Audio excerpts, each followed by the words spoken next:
Support comes from Mosby Building Arts. This year, put your trust in Mosby Building Arts for fresh designs and the elevated remodeling experience you deserve. Inspiration at callmosby.com. This is St. Louis on the Air from St. Louis Public Radio. I'm Elaine Cha. Almost 600 pigeons competed this weekend at the annual Spirit of St. Louis Winter Pigeon Show.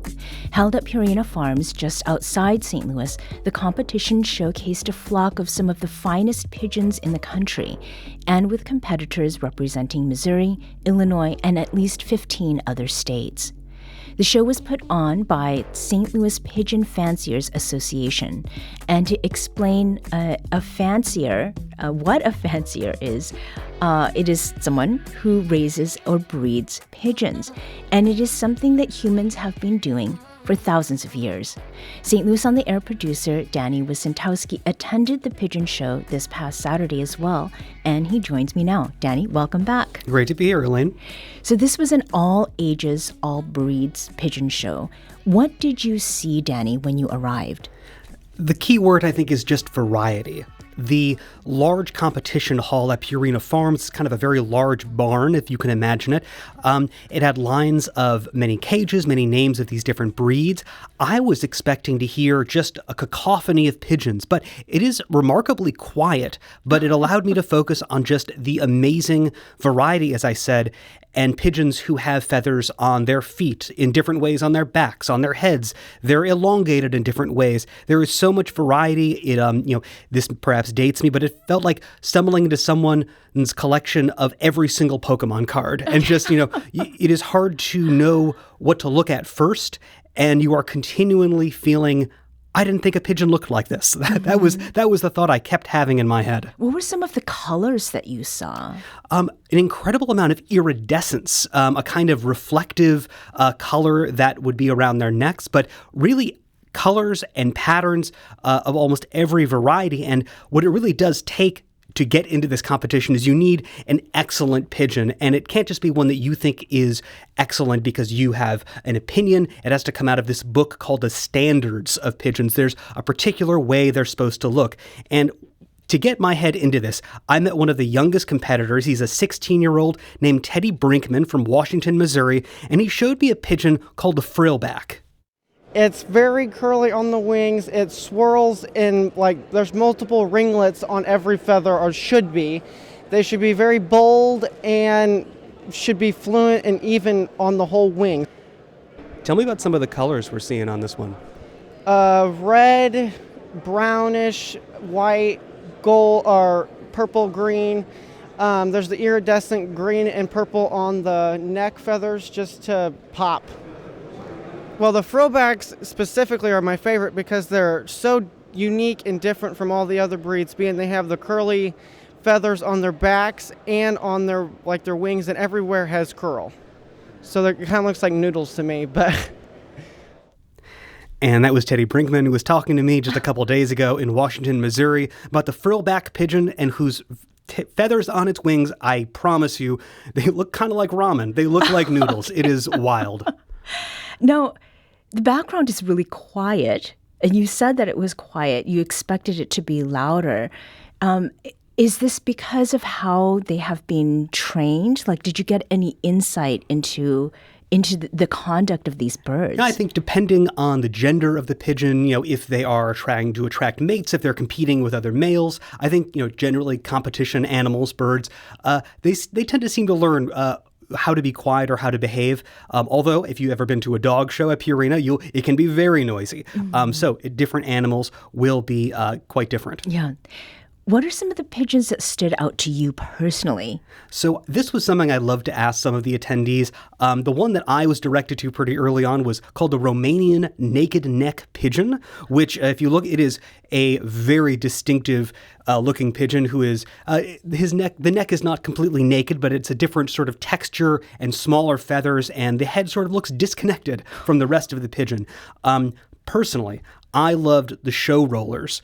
These are pigeons that they have long necks that they kind of sit against their large chests, and it gives them a proportion of kind of an orb, a very disapproving orb. They look like kind of a bank manager who's been asked to move seats in a bus.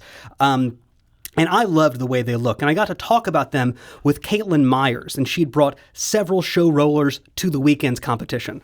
These guys have a little bit of an attitude, the show rollers. They're pretty spicy, and they'll puff up at you and kind of beat their wings at you. They're a lot closer to your street pigeons, but fluffy.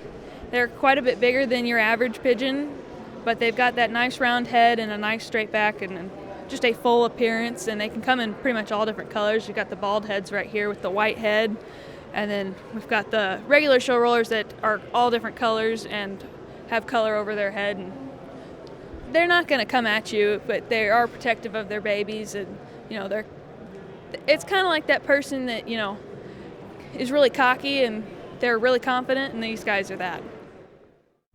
So cocky and confident. This was that's how Caitlin described it. Yeah, right. The range of pigeons you were seeing, was that also reflected, as far as you could tell, in the range of people who are pigeon fanciers? That's a good point. Several of the folks I talked with, this was something their own family had gotten them started on. Their parents had raised pigeons. I had a couple folks mention their fathers. Some of them were really fascinated in a particular breed to start off with, and then they expanded, into raising other ones. It seems like this is a passion that kind of just grabs people. But I think, like a lot of things, there's judges here. They are bringing this down into the smallest details, and I was really curious of how one judges a pigeon. And I talked with a guy named Jim Brandt from Iowa, and he showed me one of his Lahore pigeons, and he really gave me a bit of a taste of just how complicated judging can get. There's 7 disqualification faults just in the markings. If they got a stained beak, they're disqualified. White above the beak, color going through the center of the eye, white ring behind the head, white ring around the neck, white flight feather, colored tail feathers is all a disqualification before you ever get to body type and condition and how they stand. They got to stand with the tail approximately 1/4 inch off the floor. So those judges are looking for very little things to... sometimes. In fact, sometimes the judges got to get really picky because there's certain things you would just lose a point for is all. They're not disqualifications. And a friend of mine and I were at a show one time, and there was 8 lavender-old hens in the class, and we each had a bird in there, but we lost track because the judge was shuffling them around. Finally, he stepped back and he said, 1 and 2 and down the line. He had second, I had first. So we asked the guy, just what was the difference? And he said, right there on the rump is a colored tail feather. That was the only difference. And that's right, one colored tail feather, as Jim Brandt described it, can be the difference between first and second place. That is how narrow the line is here. Mm-hmm. And the Lahore pigeon, I just looked up an image. It has feathered legs that almost looks like it's wearing bloomers. It is amazing, and you kind of feel your own imagination applying human fashion standards to the way these birds' covering and their colors are so different on their body. It changes them in a lot of the ways that a great suit or a dress or a different accessory can really change your own outline. Mm-hmm. The people who were there, the excitement over what is happening, do you think that the people that you spoke with, that they are excited for the opportunity, to talk about, and not just have these pigeons compete, but to talk about these pigeons with people who are not familiar with this hobby? I think they are. I think I felt a lot of passion from folks. I also heard several people mention that they really are trying to engage younger folks in this practice, in this competition. People who've been involved in this in decades. Some of them are getting older. Jim said he'd been doing this for 60 years. They are looking for that next generation of folks. And so I think they are really excited to see people come to these events and to be fascinated with these animals. Mm-hmm. And is pigeon fancying, is this growing in popularity, Danny? So I don't know the full answer to that. I certainly met some really excited people who attended this event for the first time. One of them was actually someone who'd been on the show, Elizabeth Carlin. She's a Washington University researcher who actually studies feral pigeons in the wild. So she was extremely excited to see this event. And I kind of asked her about her takeaways from the sheer diversity of pigeons that were surrounding us. evolution is bringing in diversity, and that's really exciting. And this opportunity to see all of this and maybe to understand traits that were in this lineage in the past is very exciting. As an evolutionary biologist, I think it's beautiful to see all this diversity and kind of all the weird things that can happen to the genome. You know, we do actually see these traits in the feral pigeon population. They're subtle, but we see feathered feet in the feral pigeon population. And we see these little head crests pop up in the feral population. We see different eye colors. And one of the things that I encourage people to do if they're interested in pigeons or if they're afraid of pigeons is to look at that flock and look for that individual diversity within the flock, because there's quite a bit there. And that was Elizabeth Carlin again talking to me on Saturday at the Pigeon Show about the diversity of the humble pigeon. Mm-hmm. What is your takeaway from this first pigeon show? Why would you recommend that other people maybe check it out when it comes back again? I think the short version is almost like any other animal competition, your cat shows, your dog shows. These are things that allow you to open your eyes to the great beauty and personalities of these animals, but also the connections that people have with them is almost just as special and beautiful as the competition itself. Mm-hmm. And do you plan to go back? I definitely will. Did you go on your own this time? I went with some friends. We all really enjoyed being around these birds and having our own favorites and seeing a bit of the anthropomorphization, the people kind of behavior in these animals. It was a really wonderful mirror and an experience. Mm-hmm. And then the last question here. Did you take any pictures that are now the wallpaper for your phone? You know, some of these, the frillback noodle-like wings were so, if you look those up, the texture is unlike anything else, and to see it on a bird is so astonishing. Mm-hmm. Danny Wicentowski is a St. Louis On the Air producer. Thank you so much for talking fancy pigeons with us today. Very fancy to be here, Elaine. This episode was produced by Danny Wicentowski. Audio engineering and podcast design by Aaron Dorr. Our executive producer is Alex Hoyer. St. Louis On the Air is a production of St. Louis Public Radio.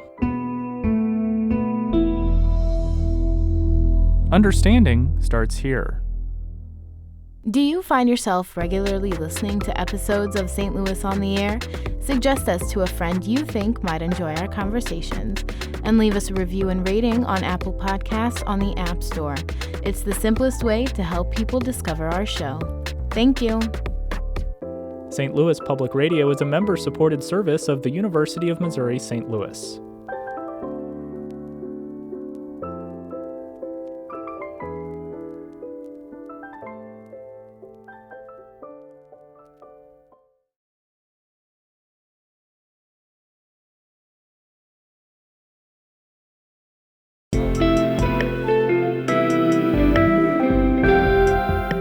The Gateway brings you the day's news each weekday from around the St. Louis region and the state capitals in Jefferson City. Our schools are accredited. We don't need this bill. And Springfield. How many more years must pass before lawmakers see time is of the essence? I'm Abby Larico. Join me each weekday for The Gateway on the STLPR app or wherever you get podcasts.